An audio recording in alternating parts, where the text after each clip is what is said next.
Kak Sisi ya? Iya, Kak Siti dikasih si Sundari. Sisi Sundari. Ya.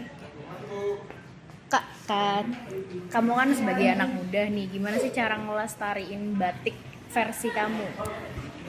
Persis saya cara melestarikan batik Kalteng khususnya dengan cara kita menggunakan, karena dengan cara kita menggunakan tuh kita sudah melestarikan sekaligus memperkenalkan batik Kalteng ke masyarakat, terutama masyarakat yang luar dari Pulau Kalteng.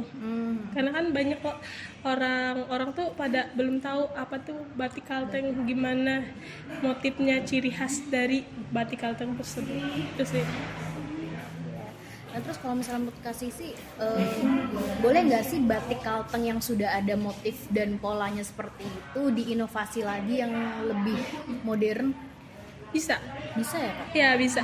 Kita bisa mengikuti tren zaman sekarang, misalnya bentuk busananya kayak gimana, kita kombinasikan dengan batik itu bisa.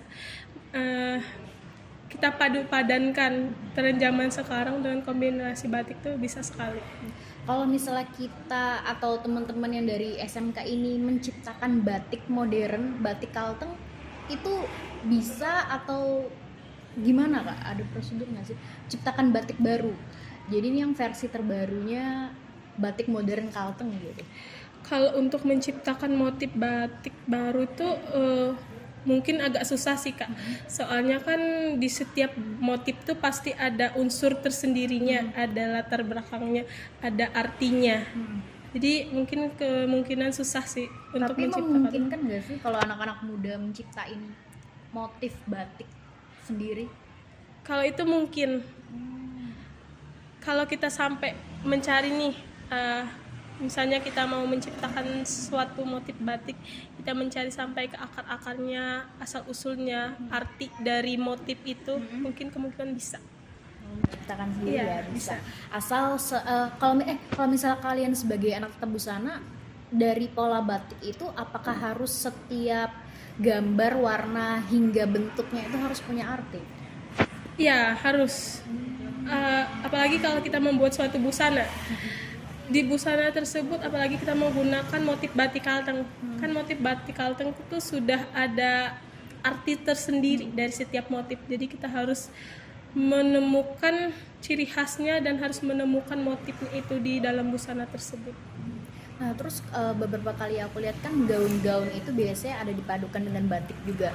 Cuma beberapa yang aku lihat kayak kurang cocok gitu pola dan padannya. Apakah itu nggak jadi masalah? Yang penting batiknya tetap ada.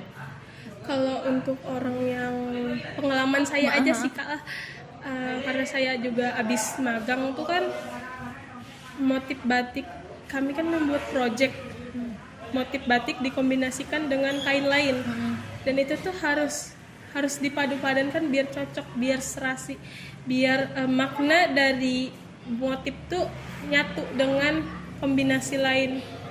Hal untuk orang lain yang tahu sih mungkin asal cocok aja, asal dipadu-padankan, intinya ada batik sih.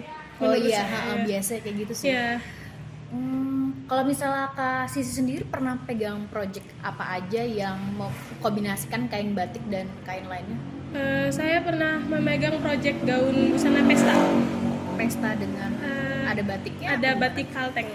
Ya. Itu buat dilombakan atau digunakan sendiri Kak? Itu hasil PKL saya kemarin, dan itu disewakan untuk fashion show. Dan kemarin tuh dipakai oleh salah satu finalis Putri Pariwisata. Di rental, jadi maksudnya kakak bikin baju buat sendiri, di rental sendiri berarti? Enggak, buat sekolah. Buat sekolah ya? Iya, karena itu hasil praktek kerja lapangan, dana sekolah buat sekolah. Kalau teman-teman dari tata busana ini ada target nggak sih kalau di sekolah tuh satu orang harus berhasil bikin berapa busana gitu? Kalau target sih ada sih Kak, karena kan di setiap mapel tuh beda-beda, dan itu dipraktekkan, dan itulah targetnya. Misalnya di mapel ini ada 2 target, jadi harus diselesaikan 2 target itu. Nah kalau dari Kasih sendiri, kalau ketika praktek membuat busana tuh ada yang ditonjolkan nggak? Maksudnya dari style gayanya Kasih sih? Ada. Apa itu? misalnya saya menggunakan batik nih, Mm-mm. saya menonjolkan motifnya serta ciri khasnya. Ciri khas saya tersendiri dan motif tersebut saya kombinasikan. Ciri khasnya Kak Sisi apa? Kalau bisa dibisik. Saya biasanya berupa payet sama bukan filosofi sih, ciri khas yang bunga 3D atau aplikasian, teknik aplikasi. Teknik aplikasi bunga 3D atau ya itu ya? Iya, kita misalnya dari kain perca nih, kita membentuk suatu bunga dari kain perca. Berarti semuanya manual Kakak itu berarti Iya, manual ya? manual. Bikinnya baru ditaruh ke busananya. Kalau untuk saya pribadi sih saya gitu. Kalau untuk sekolah karena bahan seadanya, jadi saya menggunakan yang ada aja. Kalau Kak Sisi ini memang dari awal ingin masuk SMK ke busana karena emang tahu ada passion di sini atau gimana?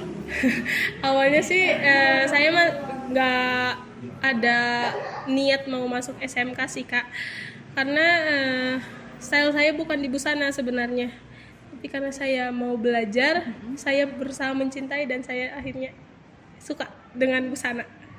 Awalnya nggak busana, tapi sebelumnya apa?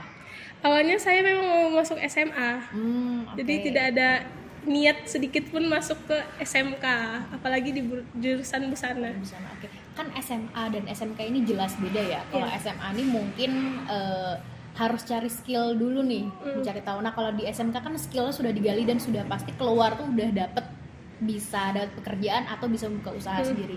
Nah terus kasih sih sampai di titik sekarang ini yang dirasa apa setelah masuk SMK sebelum awalnya mau masuk SMA itu?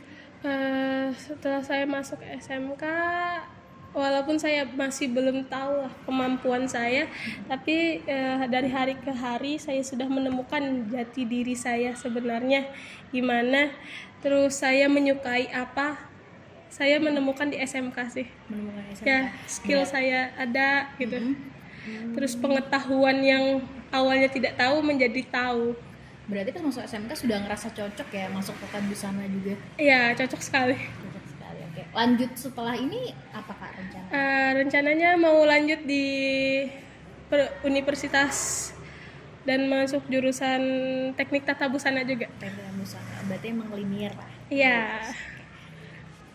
Desainer favoritnya siapa Kak?